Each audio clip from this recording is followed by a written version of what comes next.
This is the Energizing India podcast.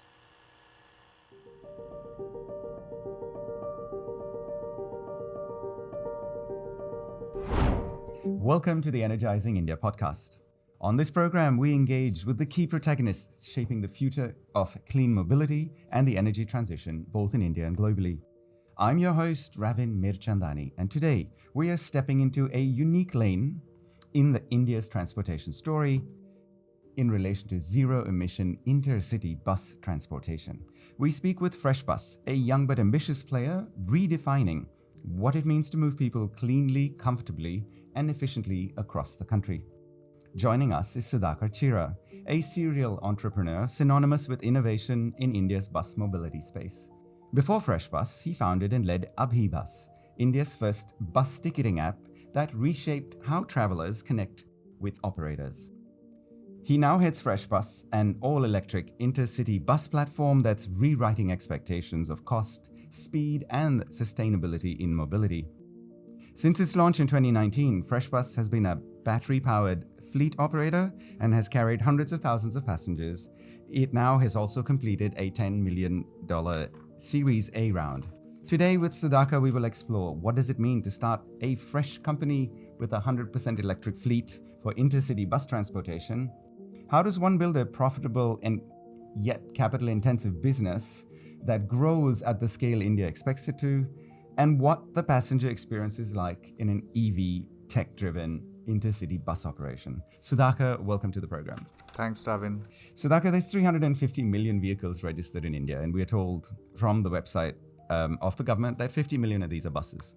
Only 150,000 of these are intercity buses that are run by state transport corporations. So the number grows very small.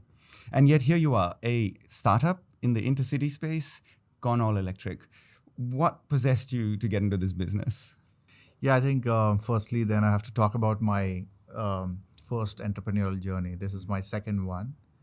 The first one I started in 2008.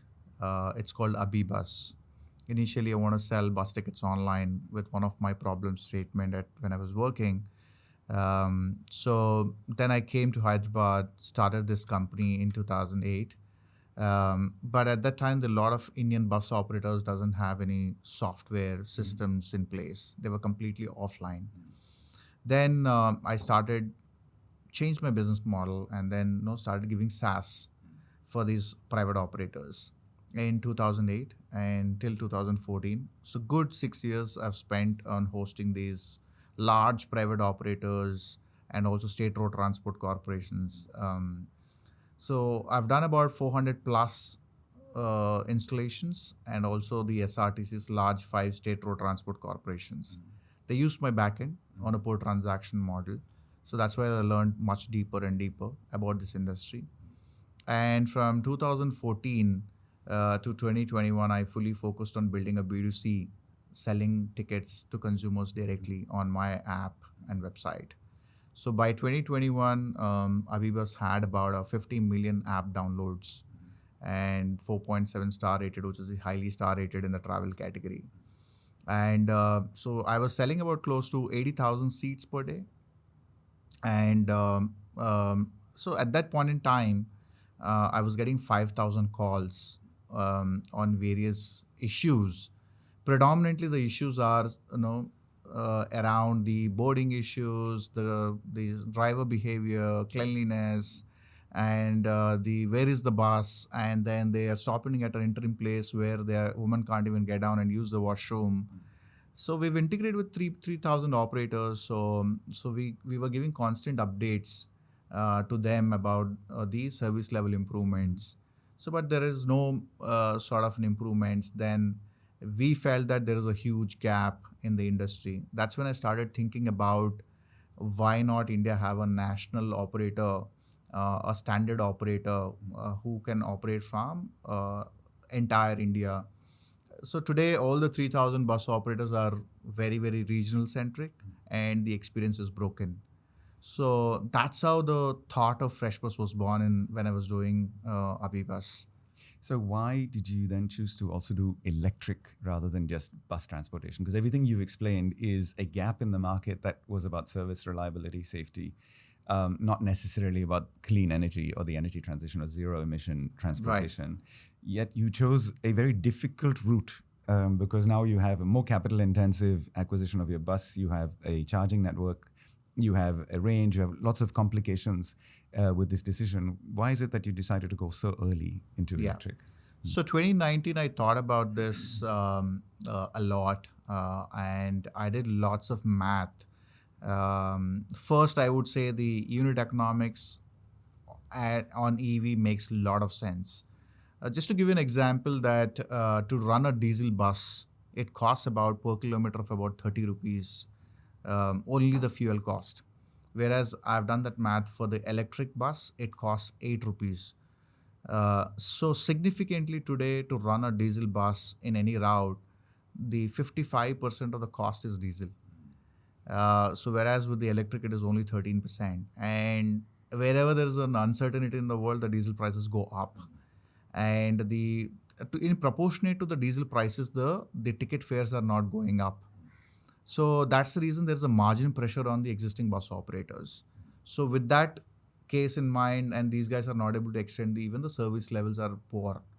So in a nutshell, I would say the unit economics are really great in EV, and the ride quality is much better. Yeah, I know that there are a bunch of complexities in terms of the range, in terms of the financing, in terms of the quality OEMs. But I think I think that's a long-term problem to solve. And this is a short-term problem. I think that will get solved in the long term. So that's when I realized that, okay, EV is the road ahead for me.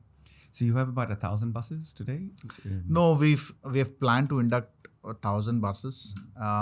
So I'll take a step back, and then 2019 we started the company, and we're supposed to launch in 2020.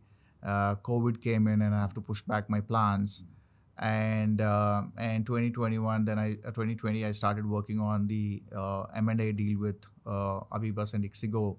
So I've put this on a little back burner, and I restarted the company in 2023 April. Right. So you've been at this 2 years now. Yes. What were your early learnings?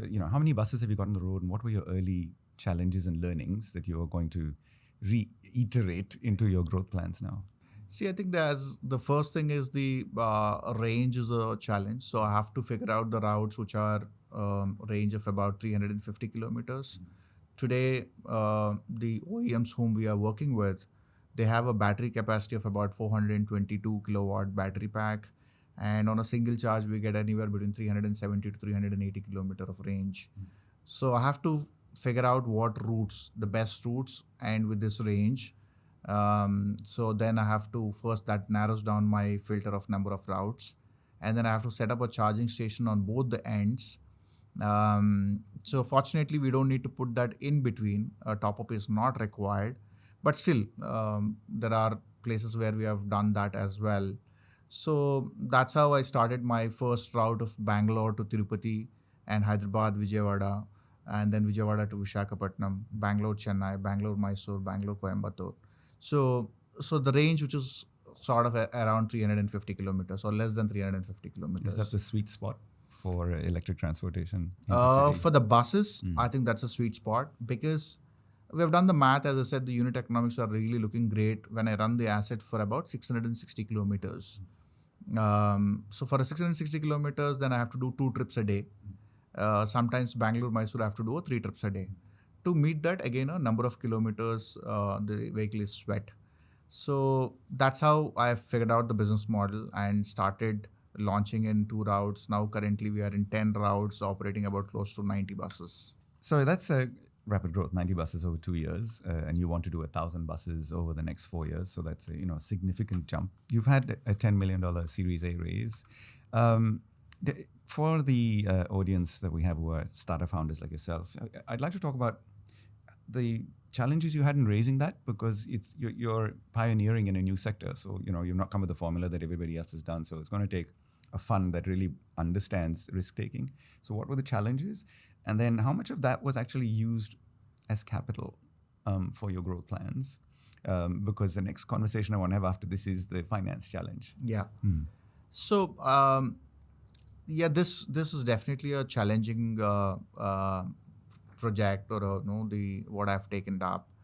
But I think there is a huge opportunity, as that's what I realized. There are about close to 100,000 buses operate intercity every day. And all of them are diesel buses, be it private or SRTCs. This is in India, you're saying? This is in 100,000. India. Only 100,000. 100,000, I would say, quality operators who operate more than 350 kilometers. So I'm not talking about intra-city. I'm not talking about a small distance of 50, 60 kilometer connecting the cities or a two-tier towns. I'm talking pure intercity. There are 100,000 buses. So 100,000 buses are all diesel buses. And the life of a diesel bus is about 7 years. And the diesel prices are going up, and the prices are not going up. The ticket fares, as I mean. So I see that this industry will have a huge transformation in the next 2-3 years, because I've seen this for more than a decade and a half. So I've seen the rise and fall of the OEMs, how the customer. So what a customer needs and wants. I've sold close to about a 50 crore of a half of Indian population. I've sold tickets to. So with these things, I realized that I think there's a huge opportunity, and also I have a lot of learnings on what prices to put, and then what routes to run, and all that demand, supply, and all. So with that deeper understanding, I thought this makes sense for my next startup. So that's how I got into this. So I'm assuming financing will be one of your big bugbears because you're completely pioneering. You're doing intercity transportation on a new technology platform that has not been proven. You don't know the life of the batteries. You don't know if you'll have range issues.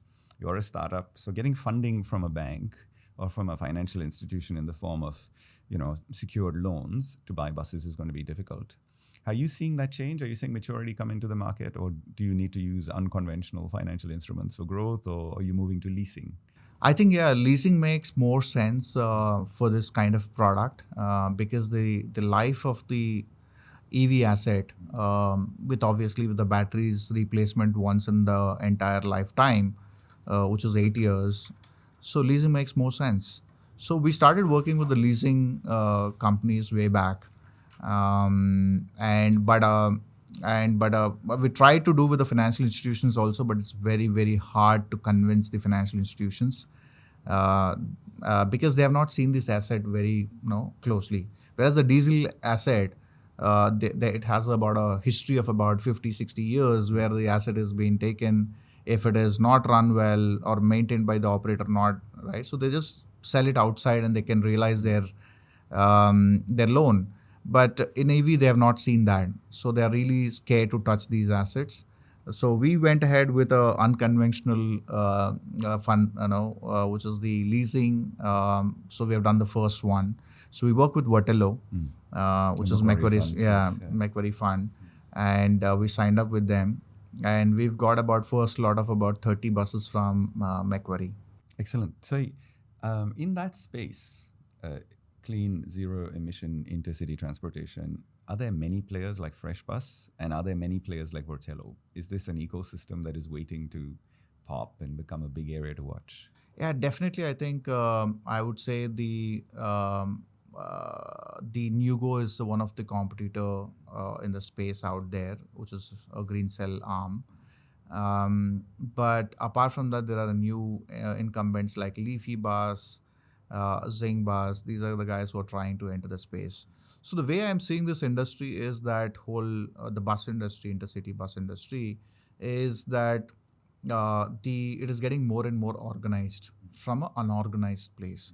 There are 3,000, as I mentioned, 3,000 bus operators, and then that is getting to organized play. Probably I'll see about a 10 to 15 organized players which will be panning out in the next 2-3 years, or maybe 5-7 years. So that's what it is going to transform. Sudhakar, one of the other things that's interesting in the space is that all of the major OEMs have been very late to the market with an intercity electric bus. There's been a lot of movement in the intracity, and that's because, the PME drive and FAME funded all of this. Yeah. It's huge when you think 10,000 buses were put in a year, and yet when you look at the fact that there's 50 million vehicles, buses on the road, it's really a drop in the ocean. Yet, since that's where the demand is, that's where they're focused. And it's very surprising to me to see that the large players, the Tatas, the Leylands, the Volvos, the Daimlers, Bharat Benz, have really been late to the market. So you've had to take some risks. You've got to go with people who didn't make electric buses and use their buses. Has there been some learnings for you? And, what message have you got for the electric vehicle industry in India from your early dive into a high-risk space? Yeah. So, firstly, the everybody are looking at the government orders, which are heavily subsidized by the government of India, which is really good. The government of India has taken that initiative of committing themselves 2030. They want a 30% of the buses to be electric. And that's really great from the government of India's side. And they've launched Phase 1, Phase 2, and they're going to do a Phase 3 and PM e-save, right? All these schemes they've launched. But all of that funding is going to the state road transport corporations. So that's when the large OEMs are also started looking at them so that they get a large orders. Um, so that's how all the OEMs have given priority to the intra-city buses. So then the coach buses have taken a little back step. But fortunately, I think they started looking at the intercity opportunity, very closely, and then they started working on it. Obviously, not as strong as the intracity, but I think the coach buses are also coming quite nicely in the last couple of quarters. But the large established players like Tata, Volvo, and Mercedes-Benz, so all these people are not yet launched the coach buses. So we're all waiting for all these quality players to come out. But we're working with they're also kind of startups like Electra, JBM, and Azad. People think that the electric are easy to maintain. But in our case, it's not that easy to maintain. So where we have to hire a large engineering and maintenance team to keep up and running the reliability point of view. But that's a learning which we've underestimated that when I started. But yeah, definitely these are the challenges we have to overcome and do it. Yeah. So Sudhakar, I'd like to probe you on that because it is a common misconception or maybe perception that electric vehicles don't need a lot of maintenance, and yet you said you needed to have a large maintenance team. Yeah. What was the learnings along the way? What sort of issues did you come across that required you to actually put in place your own large maintenance team for clean mobility transportation? See, the first thing is that the knowledge transfer of these maintenance of these assets are not very clear, because especially I would raise my voice clearly here that whether we like it or not, majority of the components are coming from China, right from the batteries to the high voltage components, almost 70%. So the clear knowledge transfer is not happening. That's the first issue. And the second issue is on the availability of the spares, abundant spares. So this is the second issue. And the third one is that qualified people. So this, as we know that, okay, if there is some issue with the Maruti car, wherever we travel in India, so we have a mechanic who knows how to repair, and then we can come out of that. So that kind of a sort of a knowledge and the people know the mechanics or something is not really prevalent yet. So it'll take time. So these are the challenges which are making the maintenance higher. So if I just send the bus for a maintenance, so my downtime is a lot more higher than an ICE bus. So these are the issues which are adding to the cost of a higher maintenance. But specifically, the problems you're having, are they drivetrain problems? Are they moving part problems? Are they chassis problems? Or are they really about charging, controller failure, communications failures that are unique in this context that really nobody understands, and therefore you need the OEM who then probably needs China to support them through this? Yeah, I think the first is that the charges are, I would say, with the great players like you. So the charges have been like standardized, and I don't see a challenge in the charging technology at all. that's has come to a stage of on a reliable. I can depend on so absolutely that works for us absolutely. I think there's more to do with the high voltage components and the battery integration, the system integration, I would say. So this will throw a lot of error codes, and that particular entire no the battery stacking to the high voltage component placement is new on a new the existing chassis, right? So even the frame of chassis and the weight of the distribution of the weight, so some of these issues will have a body related issues, then we have to attend to those. These are sort of where we've underestimated, and now we're working on that. Yeah. So, the analogy I'll give is the airline industry, Indigo. When you read the book on Indigo, they really did very well in their procurement because they bought 100 planes initially, but because it was such a large order in 2006, they negotiated a contract that pushed all the risk of maintenance back to the OEM, in this case Airbus, and also their engine provider. I'm not sure if it was Pratt & Whitney or General Electric. Yeah. And in a sense, any downtime that was beyond a particular time was pushed back onto the OEM. Given that you are so new in the space and JBM is so new in the space, did you have an opportunity to negotiate something like that, or is all of the downtime you've just referred to, which is unique, all on your balance sheet? So, firstly, I think the Indigo is working with one of the world's largest OEMs, yes. OEMs. Yeah. So, as I said, in our case, we are also working with the startups. That's the first thing what we have to understand. And the second part is that yes, we are innovative to ourselves, saying that we have taken the SLA contracts, the maintenance contracts with these OEMs as well. But typically the end of the day, my core function of FreshBus is to take the passengers, move the passengers from point A to point B, and I've sold the ticket with that brand promise. If by any reason, if that is not met, I'm at fault. So I have to really work hard, whether the OEM does or whether my team does internally, and I have to keep up my brand promise. So that's that keeps me awake at night. So that's the reason I have a large engineering team to make sure that there are no issues, when the journey is happening, safety issues or a bus stopping in the middle of the road. So all these issues we can't afford to have for a growing brand or incumbent brand like us. So staying with that very subject, two things I wanted to probe on. First is your on-time performance is reported at 95%. So yes, that's quite high in the context of Indian road transportation. Are you trying to be the Indigo of land-based transportation in India? Yeah, I think with a decade and a half in this space, I've never seen an operator who is publishing their punctuality or on-time performance. So we decided, okay, yes, I think we need to really build a promise of taking the passengers on time. That's when I've invested a lot on the systems around it, be it vehicle tracking system to know the also the reliability part of building the logics behind it. So we went with a brand promise that we will take you on time. So if there is a delay more than 90 minutes by any chance on the road, be it even external event, we've come with a brand promise of refunding about 150%. So that's what will build a lot of assurance in the travelers community. So with that, to do that, then I have to start working on a punctuality. So then we're currently working on punctuality, and we are at a 95%.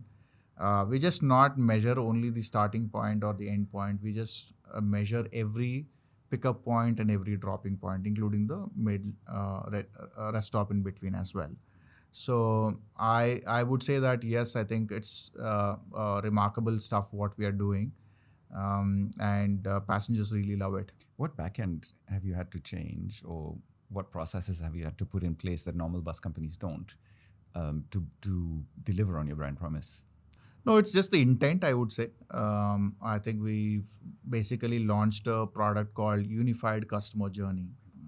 So wherein customers today, unlike the flight passengers where they are people go to the airports and trains where we go to train stations, but bus passengers are literally picked up from on the road. So wherein you stand on the road and you keep calling the customer service or the captain inside the bus, and and you don't know where the bus is coming, and you keep calling, so that leaves a lot of frustration and anxiety in the passenger. So that's when we realized, okay, let's have a vehicle tracking system, right? So where people can track where the bus is. And also, just not that, we didn't leave it there. What we said is that the moment customer books a ticket, we have given a link to him to see the complete events of the bus. So where it is, what is that currently it is happening, who is the captain, and how many rides he has done, and all that, and what are the amenities we will be providing in the bus. All that is put it in a link. And more than that, today people standing on the road, if there is we say ICICI Bank, Amirpet is a place. Then basically whether if I have to stand in this place, that place, because it's about a 100 meter. So we have clearly earmarked, you have to stand in this place with this, the way you have to stand.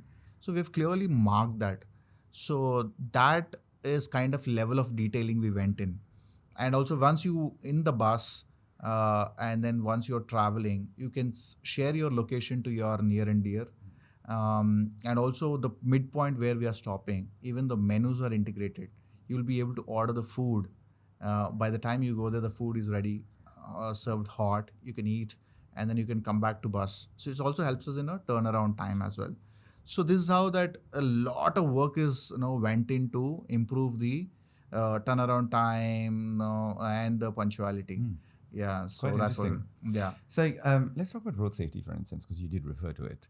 150,000 lives are lost on Indian roads every year. The WHO reckons it's twice that, at 300,000, just because of the way things are reported. I'm sure it's one of the things that keeps you awake at night, right? Because you've got buses on the road, you've got people, you've got lives. What are you doing to ensure that your passengers are safer than the common context on Indian highways? Yeah, it's a great question. I think safety is very, very important aspect, especially when it comes to bus, especially intercity bus.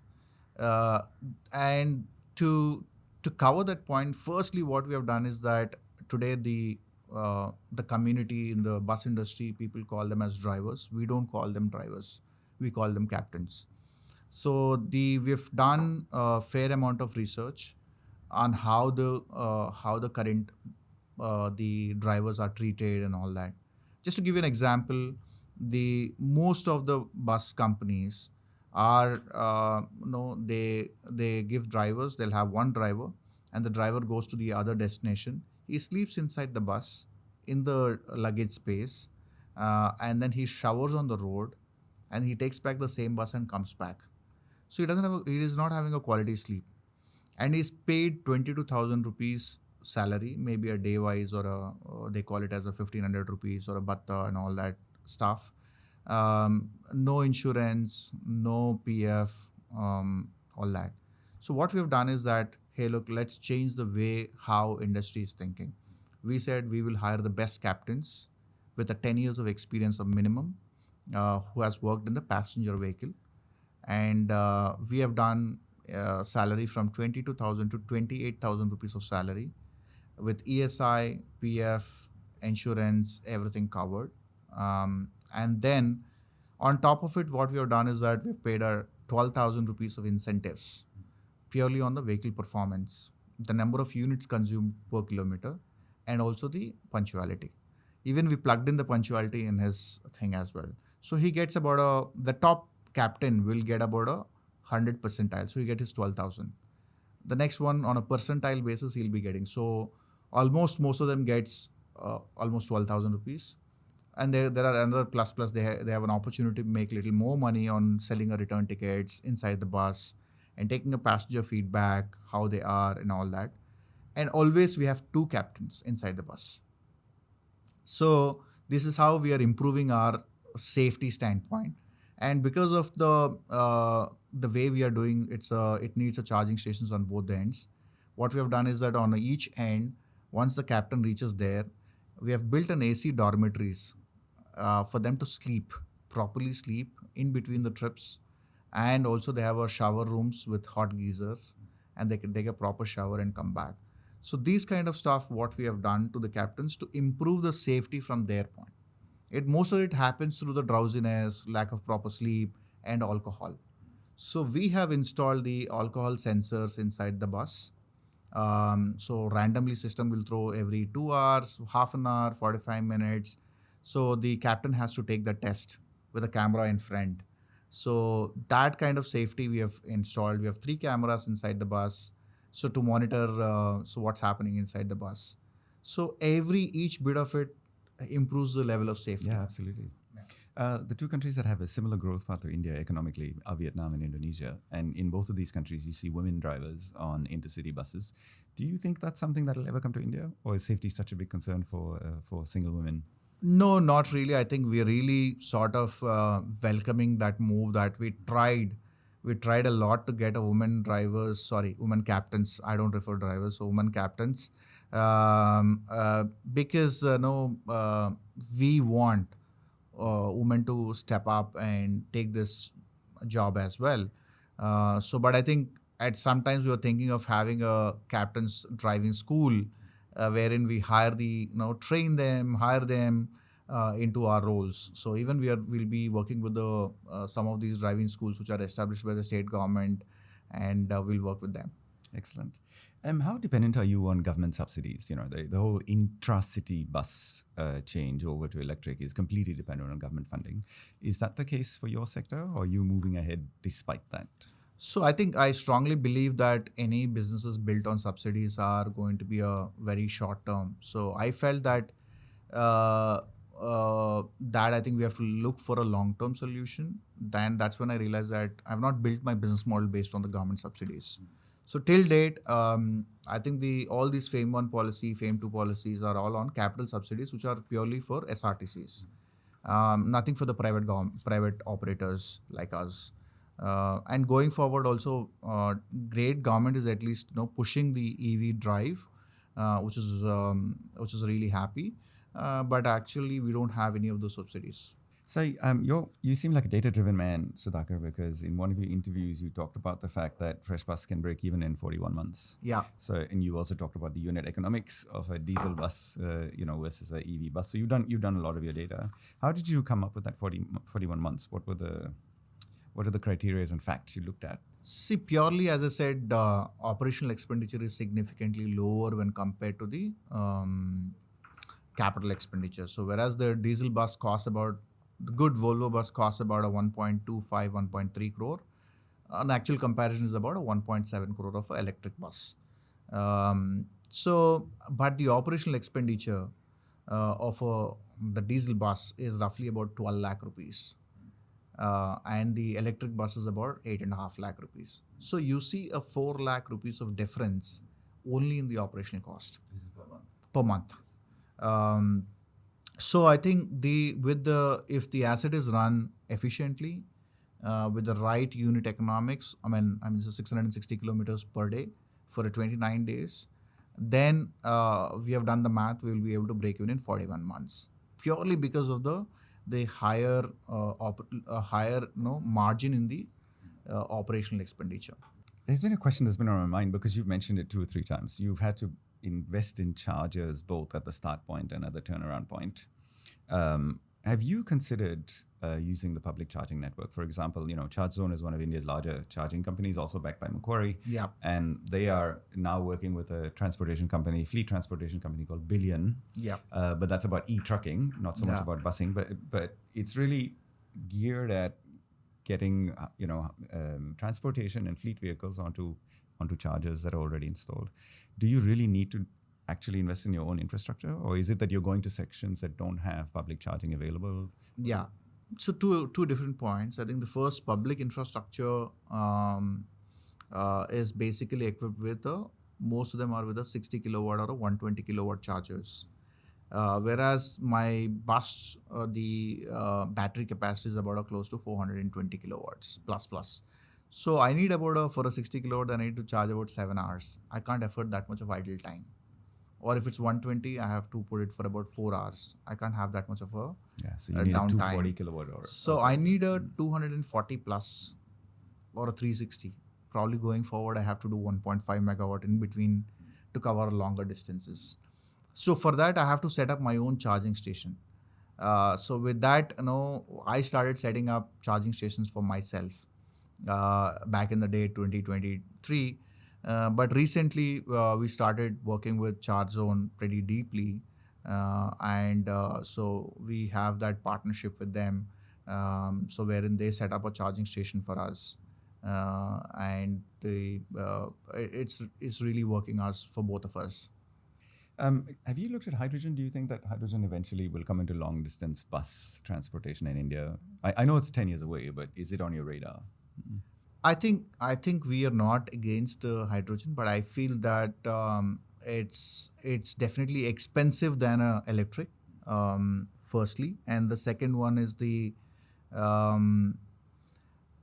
especially when it comes to the India's sweet spot of electric bus is about 650 kilometers. I don't require a one which is 2,000 kilometers. For a 650 kilometers, the electric would be the cheapest option than hydrogen. That's my math says. Where some of the applications would be they can't afford a downtime. So hydrogen makes more sense. So interesting in farm equipment or mining. Yeah. So whereas for the buses, I think if the range is 650 kilometers, that's exactly we can cover 98% of Indian bus routes. Nobody travels Hyderabad to Delhi in bus, which is about 1,300 kilometers to 2,000 kilometers. Yeah, take a plane now or a train. Or a train. So sweet spot is that 650, so which is about 13 hours, 12 hours. So EV makes most economical in that aspect. How interesting. Last question then, Sudhakar. For your sector, if you had the opportunity to be Prime Minister for one day and make any decision for faster growth in your sector, what would that be? I think the first and foremost is the financing part, which is really hurdle in this industry because no financial institutions are coming forward to either a financial lease or a funding and all that. That's something which is a biggest blow for this industry right now, which is the biggest hurdle for this industry right now. That's the first one, I would say. And second one would be to encourage and push the OEMs to manufacture at a high speed. These are two things which I would do for especially for the EV sector, I would say. Sudhakar, it's been an absolute pleasure to talk to you and hear about FreshBus. I'm sure it's going to be a very successful company, and we look forward to having you back on the show as your business grows. Thank you so much, Ravin. Thank you.